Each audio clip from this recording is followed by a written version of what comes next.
Bhagyalakshmi kitchen ರೆಸಿಪಿಗೆ ಸ್ವಾಗತ.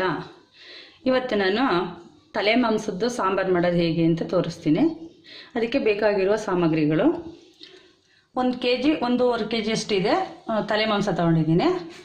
ಅದಕ್ಕೆ ಬೇಕಾಗಿರುವಂಥದ್ದು ರುಬ್ಬೋದಕ್ಕೆ ಈರುಳ್ಳಿ, ಟೊಮೊಟೊ, ಸ್ವಲ್ಪ ಕೊತ್ತಂಬರಿ ಸೊಪ್ಪು, ತೆಂಗಿನಕಾಯಿ ತುರಿ, ಎಣ್ಣೆ ಒಗ್ಗರಣೆಗೆ, ಇದು ಮಟನ್ ಸಾಂಬಾರು ಪುಡಿ, ಖಾರದ ಪುಡಿ. ಅದೇ ತೋರಿಸಿದ್ದೀನಲ್ವ ನಾನು ಮಟನ್ ಸಾರದ್ದು ಅಂತ, ಅದು ಹಾಕಿದ್ರೆ ಚೆನ್ನಾಗಿರುತ್ತೆ. ಮಾಡೋದು ತೋರಿಸಿದ್ದೀನಲ್ವ ಅದೇ ರೀತಿ ಅದನ್ನು 3 ಟೇಬಲ್ ಸ್ಪೂನ್ ತೊಗೊಂಡಿದ್ದೀನಿ.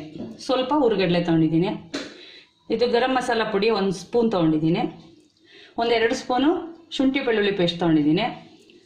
ಸ್ವಲ್ಪ ಗಸಗಸೆ ತೊಗೊಂಡಿದ್ದೀನಿ. ಸ್ವಲ್ಪ ಮೆಣಸು, ರುಚಿಗೆ ತಕ್ಕಷ್ಟು ಉಪ್ಪು. ಇದನ್ನು ಹೇಗೆ ಮಾಡೋದು ಅಂತ ತೋರಿಸ್ತೀನಿ. ಮೊದಲಿಗೆ ಒಂದು ಜಾರ್ ತಗೋತೀನಿ. ಇದಕ್ಕೆ ಫಸ್ಟು ಈರುಳ್ಳಿ ಇರುತ್ತಲ್ಲ, ಈರುಳ್ಳಿ ಹಾಕೋತೀನಿ. ಜಾರ್ಗೆ ಈರುಳ್ಳಿ ಹಾಕಿದ್ದೀನಿ. ಈರುಳ್ಳಿ ಮತ್ತು ಇದು ಕೊತ್ತಂಬರಿ ಸೊಪ್ಪು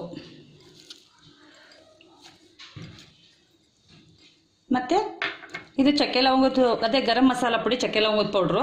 ಇದನ್ನು ಇದರೊಳಗೆ ರುಬ್ಬಕ್ಕೆ ಹಾಕೋಬೇಕು, ಚೆನ್ನಾಗಿರುತ್ತೆ. ಮತ್ತು ಶುಂಠಿ ಬೆಳ್ಳುಳ್ಳಿ ಪೇಸ್ಟು, ಇದನ್ನು ಇದಕ್ಕೆ ರುಬ್ಬಕ್ಕೆ ಹಾಕೋತಾ ಇದ್ದೀನಿ.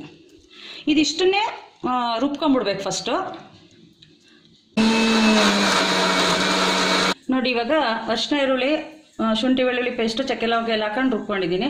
ನಮಗೆ ಪೌಡ್ರು ಅಥವಾ ಗರಂ ಮಸಾಲ ಪೌಡ್ರ್ ಇಲ್ಲ ಅಂದರೆ, ಶುಂಠಿ ಬೆಳ್ಳುಳ್ಳಿ ಪೇಸ್ಟ್ ಇಲ್ಲ ಅಂದರೆ, ಬೇಕಾದ್ರೆ ನಾವು ಚಕ್ಕೆ ಲವಂಗನ ನಮಗೆ ಎಷ್ಟು ಬೇಕಷ್ಟು ಒಂದು ಸ್ವಲ್ಪ ಅಳತೆಯಲ್ಲಿ ಹಾಗೆ ಹಾಕೊಂಡು ಪುಡಿ ಮಾಡ್ಕೊಂಡು ರುಬ್ಕೋಬೋದು.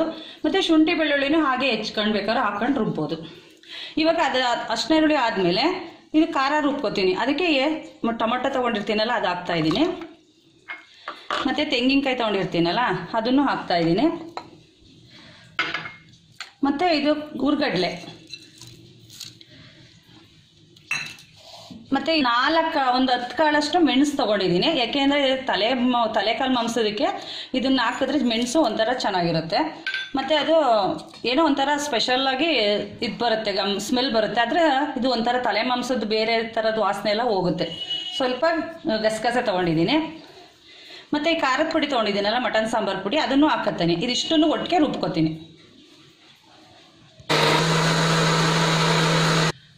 ನೋಡಿ, ಇವಾಗ ಸ್ಟವ್ ಹಚ್ಕೊಂಡಿದ್ದೀನಿ. ಒಂದು ಕುಕ್ಕರ್ ತೊಗೊಂಡಿದ್ದೀನಿ.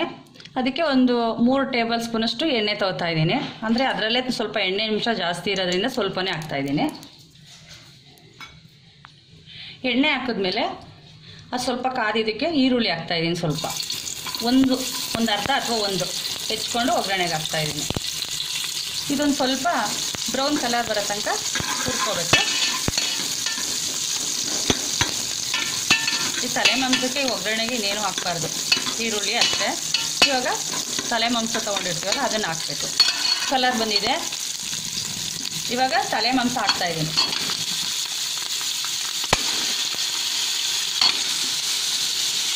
ತಲೆ ಮಾಂಸ ಎಲ್ಲ ಹಾಕ್ಬಿಟ್ಟು ಒಂದು ಸ್ವಲ್ಪ ಸಾಲ್ಟ್ ಹಾಕಬೇಕು.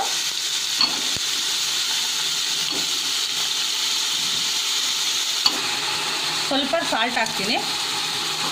ಒಂದು ಸ್ವಲ್ಪ ಅರಿಶಿನದ ಪುಡಿ ಹಾಕ್ಬೋದು. ಬೇಕು ಅಂದರೆ ಹಾಕೋಬೋದು, ಬೇಡ ಅಂದರೆ ಹಾಕೊಳ್ಳದೆ ಇದ್ರೂ ನಡೆಯುತ್ತೆ. ನೋಡಿ, ಇವಾಗ ಸಾಲ್ಟ್ ಹಾಕಿದ್ದೀನಲ್ವ, ಈ ಥರ ಇದರಿಂದ 2 ನಿಮಿಷ ಚೆನ್ನಾಗಿ ಈ ಥರ ರೋಸ್ಟ್ ಮಾಡ್ಕೋಬೇಕು ಎಣ್ಣೆಲೆ ಸ್ವಲ್ಪ. ನೋಡಿ, ಒಂದು 2 ನಿಮಿಷ ಆದಮೇಲೆ ಇದು ಅರಿಶಿನ ಈರುಳ್ಳಿ ಅದೆಲ್ಲ ರುಬ್ಕೊಂಡಿರ್ತೀವಲ್ಲ, ಶುಂಠಿ ಬೆಳ್ಳುಳ್ಳಿ ಪೇಸ್ಟು ಅದೆಲ್ಲದನ್ನು ಹಾಕ್ಕೊಂಡು ಅದನ್ನು ಹಾಕ್ತಾಯಿದ್ದೀನಿ. ಇದೊಂದು 5 ನಿಮಿಷ ಚೆನ್ನಾಗಿ ಇದರಲ್ಲೇ ಬೇಯಲಿ.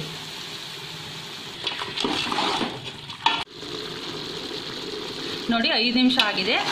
ಈ ಥರ ಬೆಂದಿರುತ್ತೆ. ಇವಾಗ ನಾವು ಖಾರ ರುಬ್ಕೊಂಡಿರ್ತೀವಲ್ಲ, ಮಸಾಲೆನ ಟೊಮೊಟೊ, ಈರುಳ್ಳಿ, ಖಾರದ ಪುಡಿ ಎಲ್ಲ ಹಾಕಿ ನೋಡಿ ಈ ಥರ ಬಂದಿರುತ್ತೆ. ಅದನ್ನು ಹಾಕ್ತಾಯಿದ್ದೀನಿ. ಹಾಕ್ಬಿಟ್ಟು ನೀರು ಹಾಕ್ತೀನಿ.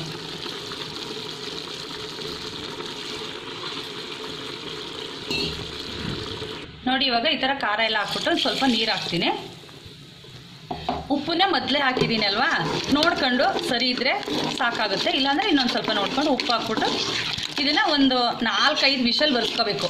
ಏಕೆಂದರೆ ತಲೆ ಮಾಂಸ ಸ್ವಲ್ಪ ಬೇಯೋದು ಲೇಟು. ಒಂದು 5-6 ವಿಷಲ್ ಬರ್ಸ್ಕೊಂಡ್ರೆ ಚೆನ್ನಾಗಿ ಬೆಂದಿರುತ್ತೆ. ಇವಾಗ ವಿಷಲ್ ಬರೆಸ್ತೀನಿ. ನೋಡಿ, ಇವಾಗ ವೆಯ್ಟ್ ಹಾಕಿ ಒಂದು 5-6 ವಿಷಲ್ ಬರೆಸ್ಕೊತೀನಿ. ಆಮೇಲೆ ತೋರಿಸ್ತೀನಿ ಹೇಗೆ ಆಗಿರುತ್ತೆ ಅಂತ. ನೋಡಿ, ಇವಾಗ ರೆಡಿಯಾಗಿದೆ. ನಾನು ಇದು ತೋರಿಸ್ತೀನಿ. ಈಗ ಇದನ್ನು ವಿಷಲ್ ತೆಗೆದು ರೆಡಿಯಾಗಿದೆ, ಸರ್ವ್ ಮಾಡ್ತಾ ಇದ್ದೀನಿ ನೋಡಿ. ಇವಾಗ ರೆಡಿಯಾಗಿದೆ, ಸರ್ವ್ ಮಾಡಿದ್ದೀನಿ. ಇದು ಮುದ್ದೆ ರೈಸ್ಗೆ ಎಲ್ಲ ಚೆನ್ನಾಗಿರುತ್ತೆ, ಮತ್ತು ನಾವು ಇಡ್ಲಿ ದೋಸೆಗೂ ಚೆನ್ನಾಗಿರುತ್ತೆ. ಈ ಸಾಂಬಾರು ತುಂಬ ಚೆನ್ನಾಗಿದೆ ನೋಡಿ. ಈ ರೆಸಿಪಿ ನಿಮಗೆ ಇಷ್ಟ ಆಗಿದ್ರೆ ಈ ಚಾನಲ್ನ ಸಬ್ಸ್ಕ್ರೈಬ್ ಮಾಡಿ ಮತ್ತು ಲೈಕ್ ಮಾಡಿ.